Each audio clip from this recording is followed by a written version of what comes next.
Welcome to Coach Mindy's Wellness for Life, a show that focuses on the 4 areas of wellness: fitness, health, nutrition, and spirit.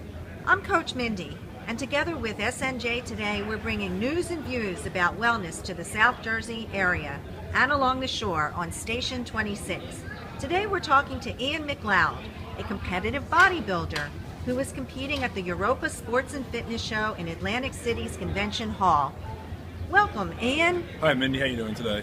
I'm doing great. Well, I was perusing around this beautiful expo at the Convention Center in Atlantic City and noticed all these beautiful bodies walking around and saying to myself, well, I'm a runner and I know the bodies I generally see are much more on the thinner side, I would say. You almost say skinny sometimes. But here in the competitive bodybuilding world, we're seeing a lot of muscle.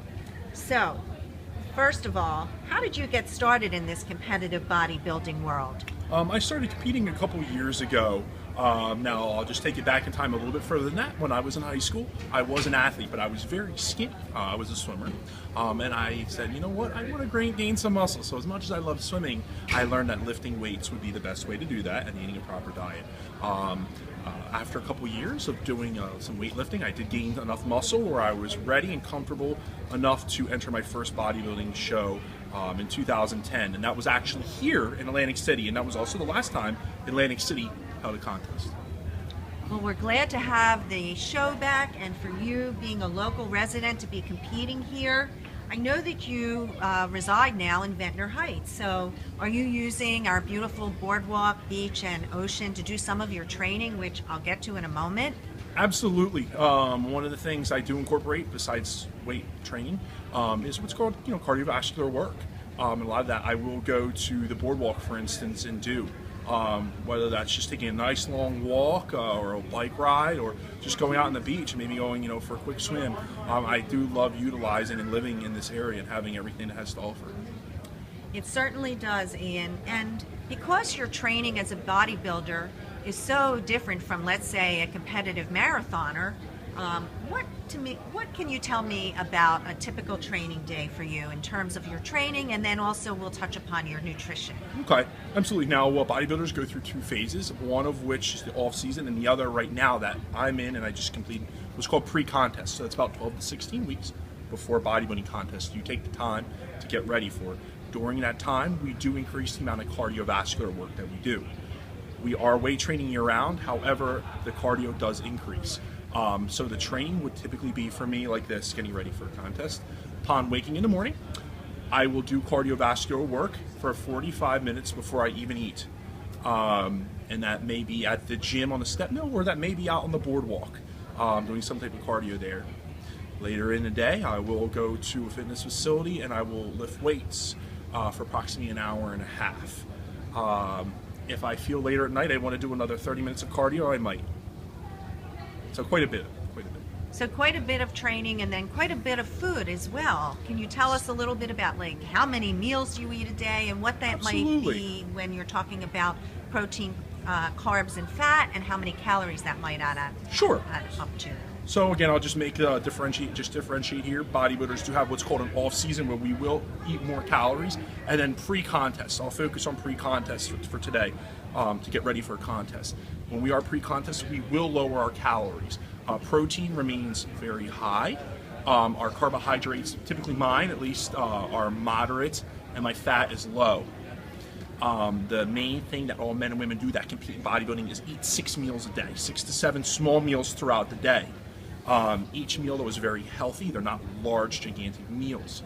My calories personally are about 3,500 at their lowest before a show. Keep in mind, I'm almost 300 pounds of muscle, and I'm working out hours a day intensely. So my 3,500 calories is much lower than what I would eat in my off season of about 6,000. So I know that may seem high for some people, but that may be the equivalent of someone who goes to the gym 3 or 4 times a week, maybe eating only 700 or 800 calories. It feels very low. Well, there certainly sounds like there's a kinship, if you will, with the calorie levels of bodybuilders, competitive bodybuilders, and also competitive triathletes that are training for the Ironman. So I know that those folks are training all day long, and they're eating 5,000 calories a day as well. Exactly. Of course, theirs has a lot more carbo in it. Carbs. Versus the protein that the bodybuilder. Ours is more focused on protein for sure. It's essential. Every meal does contain a protein, a lean fish, a chicken breast, or maybe something like a lean red meat like a bison or egg whites. So that's a big focus of our diet. Well, we're very happy that you're here in Atlantic City, that you live very nearby in Ventnor Heights, and that you're competing for a sport that it sounds like you love. There's a passion going on here. And even more than that, can you show us the trophy that you just won? Absolutely. Right here. We'll hold that up. See Ian's trophy. And so just tell us what division this was in. Absolutely. This is for the super heavyweight class. And this was the men's open, as they call it. Super heavyweight class is the heaviest class. They break it by weight classes. This was just the overall for that. So I'm very happy with the result from today and my performance. And also, one last question. I believe you're an amateur, so meaning that you're not a professional, so you're not getting paid for this. So putting in all that time and effort and not getting paid, well, that takes a special type of person. It really does, and that's kind of one of the things that makes, it's bodybuilding's a tough sport as it is. And until you turn pro, you're not able to earn money just from competing. So that's going to be that is the goal, and hopefully it will happen maybe even as soon as next week. But we'll see. Regardless, I love it, and I'll do it either way.